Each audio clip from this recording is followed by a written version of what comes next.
Everyone. तो last video में हमने इन्फ्रेंशियल स्टैटिस्टिक्स स्टार्ट किया था, जिसमें हमने लास्ट पूरा थ्योरी पढ़ा था। पूरा नहीं, पर जो इम्पोर्टेंट स्टेटमेंट है और जिससे सीयूटी में पेपर्स आते हैं वो हमने डिस्कस किया था। तो और कुछ हमने 1 से लेकर 10 तक क्वेश्चंस किया था। तो उसी सीरीज़ को कंटिन्यू करते हैं। क्वेश्चन नंबर 10 से स्टार्ट करते हैं।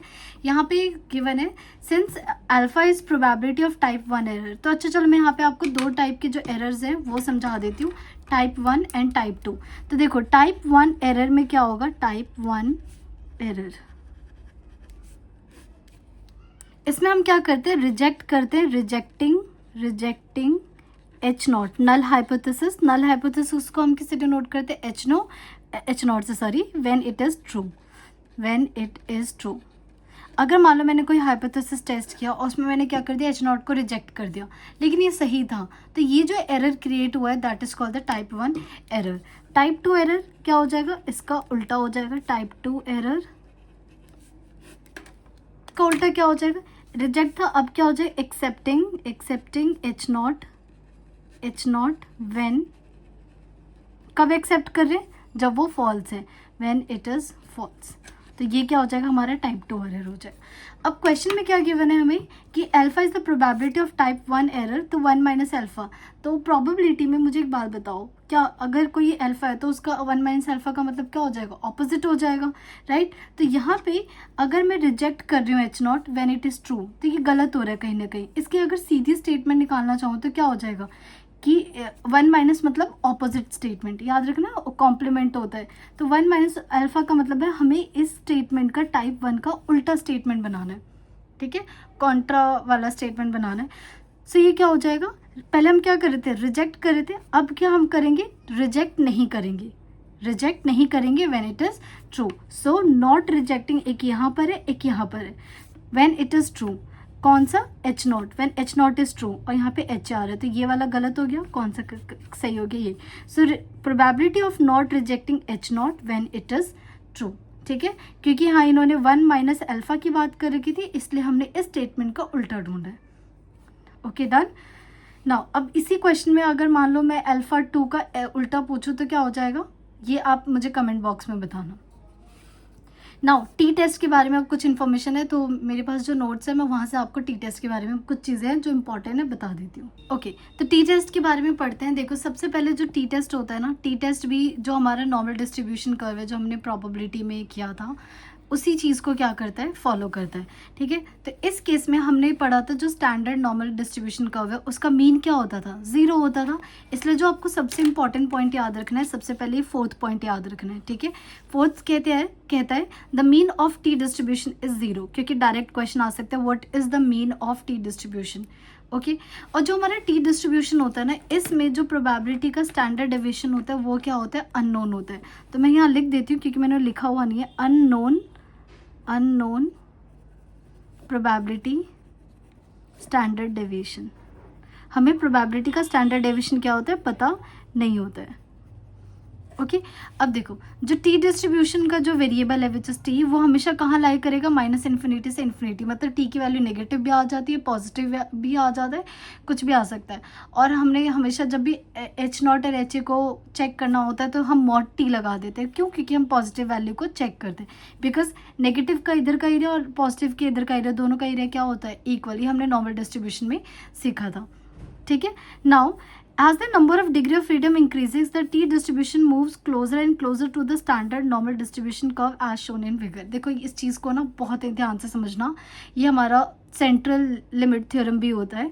देखो, जैसे ही मैं सैम्पल का साइज़ बहुत बड़ा लूँगी, जैसे जैसे बड़ा लेते जाऊँगी वैल्यू, हमने लास्ट वीडियो में मैंने समझाया था, जैसे जैसे आप सैम्पल का साइज़ बड़ा लेते हो, आपका जो सैम्पल का आने वाला इन्फॉर्मेशन और जो पॉपुलेशन का इन्फॉर्मेशन वो एक दूसरे के क्लोज होते जाते हैं, उन दोनों की वैल्यू ऑलमोस्ट सिमिलर होती जाती है। तो यही कह रहे हैं कि जैसे जैसे हम डिग्री ऑफ फ्रीडम कैसे निकालते हैं, डिग्री ऑफ फ्रीडम हमेशा होता है n-1। तो जैसे आपका हमेशा साइज़ बड़ा होता जाएगा सैम्पल साइज़ का, वैसे आप धीरे धीरे क्या करोगे, स्टैंडर्ड नॉर्मल डिस्ट्रीब्यूशन कर्व की तरफ टर्न होते जाओगे, ठीक है। Next, variance of T distribution is greater than 1, क्योंकि ना हमें अभी पता नहीं है कि, क्योंकि अननोन होता है यहाँ पे स्टैंडर्ड डेविएशन, क्योंकि स्टैंडर्ड डेविएशन पता होगा तो हम वेरिएंस ऑटोमेटिकली निकाल लेंगे। तो ये the variance of T distribution is greater than 1, हमेशा 1 से बड़ा होता है, लेकिन but approaches 1 as the degree of freedom and sample size become large. अब ये क्यों बोल रहा है? क्योंकि अभी अभी मैंने समझाया कि जैसे जैसे आप सैम्पल साइज बढ़ा लेते जाओगे, किसको फॉलो करने लगेगा, ये धीरे धीरे किसके क्लोज पहुंच जाएगा, स्टैंडर्ड नॉर्मल कर्व के। और स्टैंडर्ड नॉर्मल कर्व का स्टैंडर्ड डेविएशन क्या होता है, 1 होता है। हमने लास्ट क्लास में भी सीखा था। देखो ऑल आर कोरिलेटेड, ठीक है। तो जैसे जैसे आप साइज बढ़ा लेते जाओगे वो स्टैंडर्ड नॉर्मल कर्व की तरह बनता जाएगा, और इसका स्टैंडर्ड डेविएशन क्या होता है, 1। तो इसलिए क्या बोला है कि ये 1 की तरफ अप्रोच करने लगेगा as the degree of freedom and the sample size becomes large. Thus the sample size increases, variance of T distribution approaches. Variance कहाँ पे अप्रोच करने लगता है, approaches to the variance of the standard normal distribution, ठीक है। और यही if the degree of freedom is infinite, infinite का मतलब क्या है, सैम्पल का साइज बहुत बड़ा है, इसका ये मतलब है। तो then the T distribution curve and normal distribution curve are exactly the same चीज़ को ही बार बार रिपीट कर रहे हैं, सेम चीज़ को, क्योंकि टी डिस्ट्रीब्यूशन का काम ही यही होता है, take the size greater larger so that जो इन्फ्लुएंसेस है सैम्पल के वो बिल्कुल पॉपुलेशन की तरह सेम हो जाए, ठीक है। The T distribution has proportionately greater area in its tail and than the normal. ये जस्ट ऐसे ही है, ये आपको बस ऐसे पता होना चाहिए। और हमने जो टी का फॉर्मूला पढ़ा तो क्या पढ़ते हैं, x bar minus mu upon में एस अपॉन में रूट एन। कहीं एम एल अग्रवाल में रूट एन है, एम एल भार्गव में रूट एन माइनस 1 है, तो वो देख लेना अकॉर्डिंग टू द क्वेश्चन। अब जैसे हमने पिछले क्वेश्चन में CUT का क्वेश्चन किया था, तो वहाँ पे डिग्री ऑफ फ्रीडम उन्होंने n माइनस n करवाया था, तो देख लेना क्वेश्चन के अकॉर्डिंग कि कौन सा करेक्ट है। आई एम रियली श्योर कि क्योंकि कन्फ्यूजन होता है ना, तो हमेशा दोनों में से कोई एक अवेलेबल करवाएंगे, या तो ये अवेलेबल करवाएंगे या रूट n-1 करवाएंगे, ठीक है। तो ये तो था हमारा टी डिस्ट्रीब्यूशन। अब डायरेक्ट क्वेश्चन करते हैं। सो क्वेश्चन क्या है इसमें, विच of the following is an assumption underlying the uses of T distribution, कौन सा सही है। The variance of population is known which is wrong. अभी हमने क्या बोला था कि पॉपुलेशन का वेरिएंस और स्टैंडर्ड डेविएशन कुछ भी हमें पता नहीं होता। The sample size are drawn from a normally distributed population. देखो अभी मैंने बताया था sample sizes are drawn from, जैसे जैसे सैम्पल साइज जो होता है वो हमारा क्या होता है, नॉर्मली डिस्ट्रीब्यूटेड पॉपुलेशन की तरह वर्क करता है, ठीक है। Sample standard deviation is an unbiased estimate of, ये तो गलत है। हम सैम्पल का स्टैंडर्ड डेविएशन क्यों निकालते हैं, पॉइंट एस्टिमेशन के लिए निकालते हैं ना, फॉर द पॉपुलेशन, तो ये चीज़ गलत है, ठीक है। ऑल ऑफ द अबव, तो इसमें से कोई भी एक गलत है, तो ऑल ऑफ द अबव क्या हो जाएगा, गलत हो जाएगा। तो इसका बी करेक्ट ऑप्शन है। तो ये याद रखना कि जो हम सैम्पल साइज लेते हैं, कुछ भी जो हम लेते हैं, कई बार 30 लेते हैं, कई बार 40, कुछ भी जो लेते हैं वो हम ये अज्यूम करते हैं कि दिस इज नॉर्मली डिस्ट्रीब्यूटेड, तो this B is the correct option, ठीक है। Now if we reject the null hypothesis we might be making, अगर हम नल हाइपोथेसिस को रिजेक्ट करते हैं तो क्या होने के चांसेस हैं, टाइप 1 एरर होने के चांसेस हैं। सो कौन सा सही है, ए इज द करेक्ट ऑप्शन, ठीक है। Now 13. Which of the following is a true statement for comparing T distribution with standard normal? अब देखो T distribution को किससे कंपेयर कर रहे हैं, स्टैंडर्ड नॉर्मल डिस्ट्रीब्यूशन से क्या कर रहे हैं, कंपेयर कर रहे हैं। तो फर्स्ट है इसमें the normal curve is symmetric whereas t distribution are slightly skewed, तो ये गलत है, क्योंकि अभी अभी मैंने समझाया कि जो टी डिस्ट्रीब्यूशन होता है उसका भी मीन क्या होता है, मीन क्या होता है, 0 होता है, तो ये क्या होता है, सिमेट्रिक होता है, तो ये गलत हो गया। बस ये होता है जो टेल होता है ना हमारा इसका टी डिस्ट्रीब्यूशन का, यहाँ से इसका टेल बहुत क्या होता है, हैवी होता है, राइट। सो अब ए इज गलत, A is wrong. The proportion of area beyond a specific value of T is less than the proportion of a normal curve. इसका तो यही मतलब है कि जो टेल वाला जो हम टी टेस्ट बनाते हैं, टी टेस्ट का जो ये होता है पीक होता है वो वाइडर और फ्लैटर होता है कंपेयर टू द नॉर्मल, और इसका बेसिकली ये मीनिंग होता है कि जो नॉर्मल डिस्ट्रीब्यूशन में जो प्रोबेबिलिटी होती है ना वो ज़्यादातर मीन के आसपास ही होती है, लेकिन इन टेल में क्या होता है, एक्सट्रीम पर भी आंसर्स आ सकते हैं, एक्सट्रीम पे भी क्या हो सकते हैं, आंसर आ सकते हैं। सो इसलिए आपका बी ऑप्शन इज गलत। ये ना एक्चुअली टी टेस्ट का बहुत डेप्थ वाला जो डेफिनेशन है ना वहाँ से उठाया है, तो बी हमारा क्या है, गलत है। चलो मुझे इन सब के बारे में नहीं आइडिया होता, तो सी दिख रहा है, सी साफ साफ दिख रहा है कि सी ट्रू है, और यहाँ पे ऑल ऑफ द अबव का ऑप्शन नहीं है, तो इसका मतलब कोई एक ही सही होने वाला है। ये क्या बताया था मैंने कि जितना फ्रीडम ऑफ डिग्री ज़्यादा लोगे, ग्रेटर ज़्यादा लोगे, उसका मतलब है टी टेस्ट ज़्यादा किसके क्लोज पहुंचता जाएगा, नॉर्मल क्लोज के, नॉर्मल कर्व के ज़्यादा पहुंचता जाएगा, ठीक है। तो वही लिखा है, greater the degree of freedom the T distribution resembles the greatest standard normal distribution. B को अगर मैं थोड़ा समझाने की कोशिश करूँ तो जैसे, एक सेकेंड मैं डायग्राम से समझाती हूँ। जैसे मैंने ये डायग्राम बना रखा है, ये वाला जो डायग्राम है ना, this diagram is representing the standard normal curve, ठीक है, ये यहाँ पे दिख रहा है। अब जैसे जैसे मैंने डिग्री ऑफ फ्रीडम बढ़ाना शुरू किया, पहले 5 ले रही थी, फिर 15, फिर 20, तो देखो सबसे पहले क्या बन रहा था, ये बन रहा है 15 के लिए, ये वाला देखो वाइडर है ना, बहुत पतला पीक बन रहा है इसका, जब मैंने डिग्री ऑफ फ्रीडम 5 ले रखा है। अब जैसे जैसे मैंने डिग्री ऑफ फ्रीडम बढ़ाया, मतलब सैंपल का साइज बढ़ाया, तो देखो क्या ये रेड वाला धीरे धीरे ऊपर मूव कर रहा है, फिर धीरे धीरे ये और ऊपर मूव करना चाहेगा। सो यहाँ पे देखो टेल वाले टी टेस्ट में क्या है, इसका टेल क्या है, हैवी है, ज़्यादा गैप हो रहा है, और नॉर्मल स्टैंडर्ड नॉर्मल में क्या है, कम गैप हो रहा है, राइट। तो यही कहना चाहता था कि जो द पोर्शन है area beyond a specific T is less than the proportion of area under the normal curve, बल्कि उल्टा होता है, ठीक है। तो दैट इज वाई सी, अगर मान लो मुझे कुछ नहीं पता होता तो सी से भी मैं डायरेक्ट टिक करके आ जाती। Now which of the following statement are true, the mean of a population is denoted by X bar, which is wrong, क्यों, क्योंकि हम तो म्यू से डिनोट करते हैं। The population mean is statistic, ये भी गलत है, क्यों, क्योंकि हम पॉपुलेशन का मीन उसको हम किससे रिप्रेजेंट करते हैं, पैरामीटर से रिप्रेजेंट करते हैं। सो बोथ आर गलत, कोई सा भी ऑप्शन ट्रू नहीं है, so D is the correct option.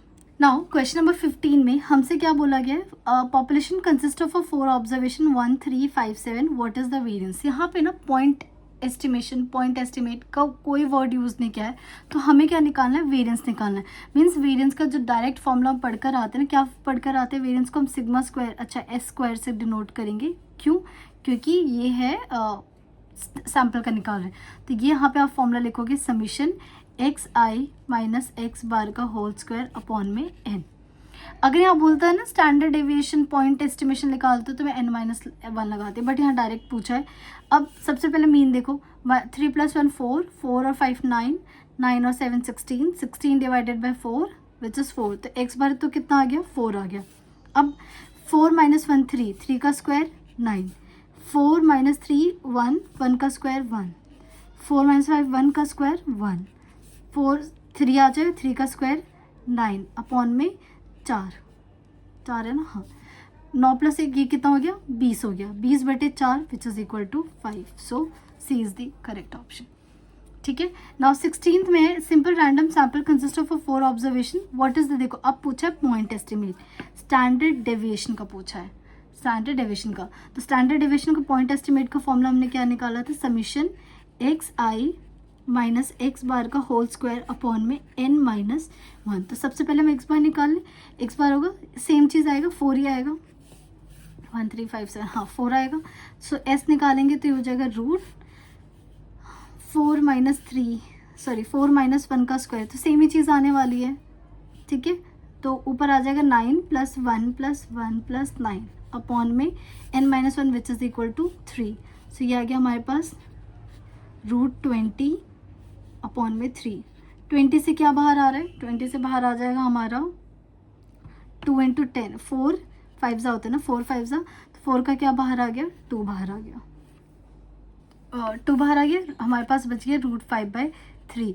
अब देखो मैं इसको सॉल्व ना डिवाइड करके फिर रूट ले सकते हैं, लेकिन मैं क्या करूँगी, 3 से मल्टीप्लाई कर दूँगी, 3 से डिवाइड, बिकॉज ना डिवाइड करने के बाद फिर निकालने से बेटर। अब देखो क्या आ जाएगा, 2/3 बाहर आ गया, और रूट क्या बन गया, 15 का रूट निकाल लेना। इसको ना आप सॉल्व कर लेना, तो मैं आंसर लिख देती हूँ, कितना आंसर आएगा, आंसर नियरली 2.58 के इक्वल आएगा, ठीक है, विच इज़ बी। आप ये आपका होमवर्क है, आप ये खुद ट्राई कर लेना, clear. Now next question number 17, What does it mean that you calculate 95% confidence interval. तो देखो ये मैंने जब फर्स्ट वीडियो हुआ था तो उसमें समझाया था, 95% कॉन्फिडेंस इंटरवल का ये मतलब है कि जो पॉपुलेशन का पैरामीटर है, चाहे वो मीन है या जो भी हमने क्लेम किया है, वो मैं 95% कॉन्फिडेंट हूँ कि ठीक होगा। इसका मतलब ये है कि 5% डेटा ये हो सकता है कि मेरे क्लेम को सेटिस्फाई ना करे, वो पैरामीटर वहाँ पे लाई ना करे। अब इसी चीज़ को तोड़ मोड़ कभी सीधा बोल देंगे, कभी उल्टा बोल देंगे। तो देखो, the process you used will capture the true parameter 95% of the time in the long run, कि वो प्रोसेस जिसमें जो ट्रू पैरामीटर मतलब जो भी हमने सेट किया है वो 95% क्या होगा, सही होगा, will capture 95% in the long run, जो भी है। You can 95% confident that your interval include the population parameter, तो ये भी सही है, ये भी सही है. You can be 5% confident that your interval not include, तो मैं यही तो कह रही हूँ कि 5% मैं श्योर हूँ कि मेरा जो क्लेम है ना वो नहीं करेगा. सो वही इसी चीज़ को उल्टे में बोल दिया कि 5% confident that your interval not include the population parameter. So ये भी सही है. So all of the above is the correct answer. अब जिससे देखो कॉन्फिडेंस इंटरवल के बारे में नहीं पता है वो तो ये गलत करके आ जाएगा. बहुत ईजी सा क्वेश्चन है. Now, a sample of 50 bulb is taken at random. Out of 50, we find 15 from Bajaj, 17 from Surya, 18 from Crompton. What is the point estimate population proportion? देखो proportion पूछा है तो मैंने आपको इसको p बार से डिनोट किया था, ठीक है, और ये हमने लिखा था x अपॉन n. देखो किसका पूछा है, जो हम सिंपली प्रोबेबिलिटी निकालते हैं ना वही चीज़ है. किसका चाहिए मुझे, सूर्य का चाहिए. How many total number for Surya, Surya के लिए 17 अपॉन में what is the total strength, total strength is 50. तो इसे सॉल्व कैसे करेंगे, 17 अपॉन 5 इंटू 10 कर दो, ये हो जाएगा 5 3 ज़ा 15 और 3 और 4 आ जाएगा 4, ठीक है, 0.4. फिर डेसिमल लगाओगे तो ये आ जाएगा 0.34. So what is the correct, B is the correct option. ठीक है. नाउ अब यहाँ से कुछ क्वेश्चंस शुरू हो जाते हैं हमारे ये वाले बेस्ड ऑन सैम्पलिंग. ठीक है. विच of the following is the probability sampling method, इनमें से कौन से, तो देखो पर्पसिव, स्नोबॉल और कोटा, ये सारे हमारे कहाँ से थे, नॉन प्रोबेबिलिटी, और नाम से भी पता चल रहा है. Stratified is the correct option.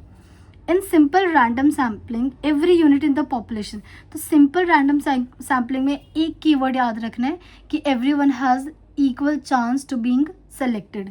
तो देख लो यहाँ पे कहीं होगा equal probability of being selected, तो हर एक को ऐसे याद रखना सिंपल में equal probability of being selected. Now which method divide the population into सब groups and sample from each सब ग्रुप, कौन सा मेथड, तो अगर आपको याद हो तो ऐसे में ना दो में कन्फ्यूजन होती है, एक स्ट्रैटिफाइड में होती है और एक क्लस्टर में होता है. तो देखो क्लस्टर और स्ट्रैटिफाइड आएगा ना, तो हमने अगर याद हो तो जो मैंने कहा था कि लेट्स सपोज 7000 बॉयज़ हैं और 300 गर्ल्स हैं, तो पहले उनको हमने जेंडर के बेसिस पे अलग कर दिया. अब यहाँ से कुछ लोग ले लो, यहाँ से कुछ लोग ले लो, तो वही चीज़. तो पहले मैंने क्या किया, ग्रुप में डिवाइड कर दिया एंड देन वहाँ से मैंने सैम्पल उठाया, तो ये स्ट्रैटिफाइड होगा. क्लस्टर नहीं होगा क्योंकि आप इसका एग्जाम्पल जाकर देखना कि जब हमें पहले हम सारे एरिया को, क्योंकि यहाँ पे भी हम डिवाइड करते हैं, यहाँ पे भी डिवाइड करते हैं, लेकिन यहाँ पे जो डिवीजन होता है वो अलग होता है. तो यहाँ पे क्लस्टर का जो एग्जांपल है ML अग्रवाल में वो अच्छे से आप लर्न कर लेना. Question number 22, in which sampling technique in the nth item chosen from a list of population, कौन से सैम्पलिंग में हम हमेशा nth जो आइटम है वो चूज़ करते हैं. तो अगर आपको याद हो तो ये हमारा किस में होता था, सिस्टमैटिक में. सिस्टमैटिक में क्या होता था, जो भी 1000 एलिमेंट हैं उसको हम ग्रुप में अलग अलग, ग्रुप में नहीं, हम क्या करते थे 1 से लेकर 10 में, मान लो मैंने 4th एलिमेंट चूज़ किया तो 11 से लेकर 20 में मैं कौन सा चूज़ करूँगी, 14th. 10 का गैप हो गया, ऐसे धीरे धीरे करके आप सारे एलिमेंट चूज़ कर लोगे तो सारे हमारे सिलेक्शन हो जाएगा. तो जब भी हम nth वाला सिलेक्शन करते हैं तो वो सिस्टमैटिक में होता है, तो ये आप डायरेक्टली लर्न रखना, systematic. Which of the following is not a type of probability sampling, कौन सा नहीं है, सिस्टम भी होता है, सिंपल भी होता है, स्ट्रैटिफाइड होता है, जजमेंटल कौन सा होता है, नॉन प्रोबेबिलिटी वाला होता है. ठीक है. 24 ये क्वेश्चन प्रॉपर सॉल्व करना है इसमें. A simple random sample of 50 items from a population with, ये क्या होता है हमारा सिग्मा स्टैंडर्ड डेविएशन. ठीक है. And in a sample mean कितना दे रखा है 32, तो सिग्मा दे रखा है इन्होंने 6, कितने हैं टोटल हमारे पास 50 और x बार दे रखा है हमें 32. Provide a 95% confidence interval for the population mean, population mean के लिए हमें 95% कॉन्फिडेंस वो निकालना है. तो इसका प्रोसेस क्या होता है, बहुत सिंपल प्रोसेस है, आराम से सुनना. देखो सबसे पहले ना इस 9 हमें फॉर्मूला लिख देती हूँ. फॉर्मूला म्यू का फॉर्मूला क्या होता था, x बार प्लस माइनस ई. ठीक है. जहाँ पे ई कैसे निकालते थे, ई निकालते थे आप z अल्फा बाई 2, ठीक है, इंटू सिग्मा अपॉन में रूट n. तो देखो सिग्मा भी पता है, n भी पता है, बट आपको z अल्फा बाई 2 नहीं है. z अल्फा बाई 2 की वैल्यू मैंने आपको बोला था लर्न कर लेना टेबल. एक होता है 90% के लिए, एक होता है 95% के लिए, और एक होता है हमारे पास 99% के लिए. ठीक है. फिर इसके अकॉर्डिंग अल्फा और अल्फा बाई 2 आएगा और फिर z अल्फा बाई 2 की वैल्यू आती है जो आपको टेबल लर्न करनी है. ठीक है. मैं टेबल दिखा देती हूँ. ये वाली टेबल है जो आपको लर्न करनी है, तो आप ये टेबल की स्क्रीनशॉट ले लेना और इसको ये 3 वैल्यूज लर्न करके जाना है बस. ठीक है. क्लियर। अब मेन जो काम होता है ना इन सब में, वो सिर्फ अल्फ़ा निकालना होता है, और अल्फ़ा निकालना बहुत आसान है। तो देखो, या तो मैं डायरेक्ट बोलूँगी 95% का उल्टा क्या होता है, 5% होता है, ठीक है। 5% को लिख दो 0.05, तो डायरेक्टली अल्फ़ा आप वहाँ से निकाल सकते हो। तो अल्फ़ा क्या हो जाएगा, अल्फ़ा क्या होता है डायरेक्टली 95% का कितना बच गया, 5% बच गया, 5%, तो इट्स जस्ट 0.05। अगर यहाँ पे 90% होता तो अल्फ़ा कितना हो जाता, 10%। अगर 99% होता तो अल्फ़ा कितना हो जाता, 1। ये लेवल ऑफ सिग्निफिकेंस होता है, ठीक है। तो ये हो गया हमारा अल्फ़ा आ गया। सबसे पहले अल्फ़ा निकाल लिया। अब अल्फ़ा बाई 2 निकालो, क्यों, क्योंकि मुझे z अल्फ़ा बाई 2 चाहिए। अल्फ़ा बाई 2 करोगे तो 0.02, और ये आ जाएगा 2 से करें ना, हाँ 2 से 25.25 आ गया, ठीक है। अब z अल्फ़ा बाई 2 मतलब हमें निकालना है z 0.025 निकालना। अब टेबल में दिखा देती हूँ इसकी वैल्यू कितनी है। z 0.025 इसकी वैल्यू कितनी है, 1.960। तो हम क्या करेंगे, डायरेक्टली इसकी वैल्यू 1.960 हमने पुट कर दिया, ठीक है। अब e निकाल लेते हैं। तो e की वैल्यू कितनी हो गई, e हो गया हमारे पास z alpha by 2 into sigma कितना है 6√50, ठीक है। ये कितना आया था हमारे पास 1.960 इंटू 6। इसको 25 इंटू 2 कर सकते हैं। 25 से कौन बाहर आ जाएगा, 5 बाहर आ जाएगा, फिर नीचे √2 बचेगा। तो √2 के लिए मैंने क्या किया, √2 पर से मल्टीप्लाई, √2 से डिवाइड, क्योंकि मुझे √2 निकालूंगी पहले 1.41, फिर डिवाइड करूंगी। तो क्यों ना मैं डायरेक्ट ये √2 आ गया, 2 आ जाएगा, ठीक है। मैंने √2 का रैशनलाइज कर लिया। आई होप आप ये कैलकुलेशन जो मैंने किया वो समझ पा रहे होंगे। ये आ गया 3, ठीक है। तो क्या आ गया 1.960 into 3/5 which will be 0.6 into √2 की वैल्यू 1.41। अब बस आपको इन तीनों को मल्टीप्लाई करना है, बस तो नहीं है। तो मैं ओवरऑल आंसर लिख देती हूँ। अप्रॉक्सीमेट जो वैल्यू आ रही थी वो क्या आ रही थी, 1.66 आ रही थी, ठीक है। तो ये मैंने ई निकाल लिया। एंड लास्ट में क्या करना है, म्यू निकालना है। तो म्यू की वैल्यू कितनी हो जाएगी, म्यू हो गया एक्स बार प्लस माइनस ई। एक्स बार हमारे पास कितना है 32, और प्लस माइनस ई की वैल्यू 1.66, ठीक है। दैट इम्प्लाइज म्यू की वैल्यू कहाँ से कहाँ बिलोंग करेगी, ये बिलोंग करेगी 32 माइनस 1.66 करना है, और 32 प्लस 1.66 करना है, ठीक है। तो इसको जब आप सॉल्व करोगे तो यू विल गेट कि म्यू की वैल्यू, इसको सॉल्व करना हो तो आ जाएगा 4 3, तो यहाँ 3 4 आ गया। 3 4 देखो ये वाला ऑप्शन आ रहा है। तो बस 30.34 and less than 33.66. So C is the correct option. Okay, now let's do the question number 25. A 95% confidence interval for population mean was reported to 152 to 160. तो population mean कहाँ से कहाँ तक है, इससे लाई कर रहे, तो इसे लिख लेते हैं। म्यू की वैल्यू कितनी है, 152 से बड़ी और 160 से छोटी। और हमें पता है जो म्यू होता है किससे बड़ा होता है, म्यू बड़ा होता है एक्स बार माइनस ई से, और छोटा होता है एक्स बार प्लस ई से, ठीक है। तो इससे हमें क्या इन्फॉर्मेशन मिल गई, X bar minus E is equal to 152, और यहाँ से X bar plus E is equal to 160। इसको सॉल्व करना, एक्स बार दोनों को एक बार ऐड कर दो तो ये आ जाएगा 312 को डिवाइड बाय करेंगे तो 1 2 1 5 एंड 6 152, और ई की वैल्यू यहाँ 156 पुट करेंगे तो ई की वैल्यू कितनी आ गई, 4 आ गई, राइट। अब ये क्यों किया, क्योंकि देखो हमें एन निकालना है। तो एन निकालने का फॉर्मूला, एन कहाँ इन्वॉल्व हुआ था, देखो अगर ऊपर देखोगे तो ई की value Z alpha by 2 sigma upon √n था, तो वही चीज़ अब यूज़ करेंगे। कितने परसेंट बोले, 95% बोले है। तो अल्फा की वैल्यू कितनी हो जाएगी 5% विच इज़ 0.05 अल्फा आ गया। तो अल्फा बाई 2 कितना आ जाएगा 0.025, Z alpha by 2 which is Z 0.025, और ये अभी हमने निकाला था 1.960 होता है। नाउ हमें पता है ई का फॉर्मूला क्या होता है, E is Z alpha by 2 और सिग्मा अपॉन में √n, यही होता है। ई की वैल्यू कितनी है 4, जेड इसकी वैल्यू कितनी है 1.960, सिग्मा की वैल्यू हमारे पास है 15, √n हमें क्या करना है निकालना है। तो √n को इधर भेज देते हैं, तो √n इधर चला गया, 1.960 इंटू में 15 अपॉन में 4। सो इसको सॉल्व कर लो, इसको नीचे भेज दो, 1000 हो गया। क्या ये 0 को हटाई दो तो 100 लिख देते हैं, और ये 4 से कैंसिल हो जाएगा। 4 4 16, 4 9 36, तो 49 इंटू 15 करके अपॉन में 100 कर देना। सो आंसर आएगा रूट एन चलता आ रहा है, ठीक है। तो ये आ जाएगा 15 9 135 5 13 60, तो ये आ गया 73 अपॉन में 100, ठीक है। तो ये आ गया 7.35 और रूट एन। अब n का स्क्वायर करोगे तो ये हो जाएगा 7.35 का whole square.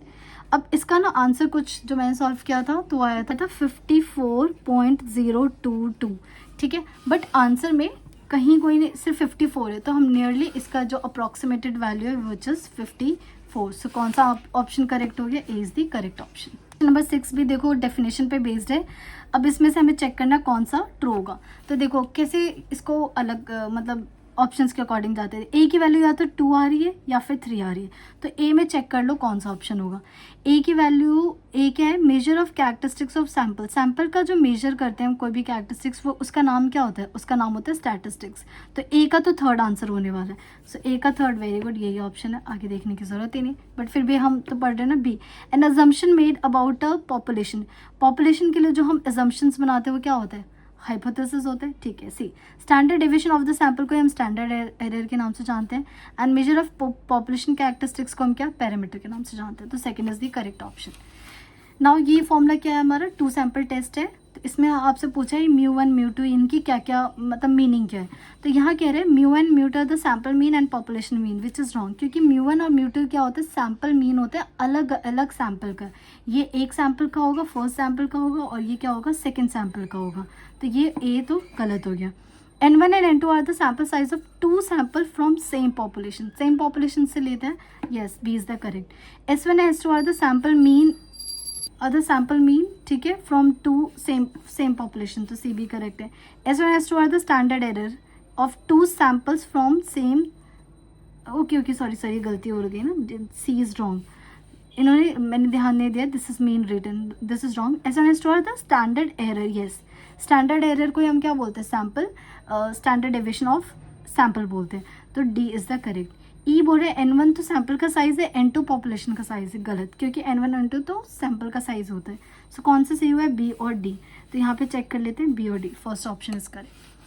Last 28th question, this data is given 147, the point estimated of population standard deviation. तो हमसे बेसिकली स्टैंडर्ड डेविएशन पूछा है। तो पहले एक्स बार निकाल लेते, मीन 4 + 1 5, 5 और 7 12, 12/3 विच इज़ 4, मीन आ गया। एस डी, एस से रिप्रेजेंट करते हैं, ये होता है हमारा रूट समीशन एक्स आई माइनस एक्स बार का होल स्क्वायर अपॉन में n-1। तो ये कितना हो गया? 4 - 1 3, 3 का स्क्वायर 9, 4 - 4 0, 0 का स्क्वायर 0, 4 - 7 3, 3 का square 9, I am not taking minus क्योंकि स्क्वायर के बाद तो मुझे, और 3 - 1 2, तो ये हो गया रूट 18/2 विच इज़ 9, तो answer is 3। So which is fourth is the correct option. तो यहाँ पे हमारा थ्योरी प्लस ये कंप्लीट हो गया है, तो आप इस वीडियो को देख लेना। Thank you everyone.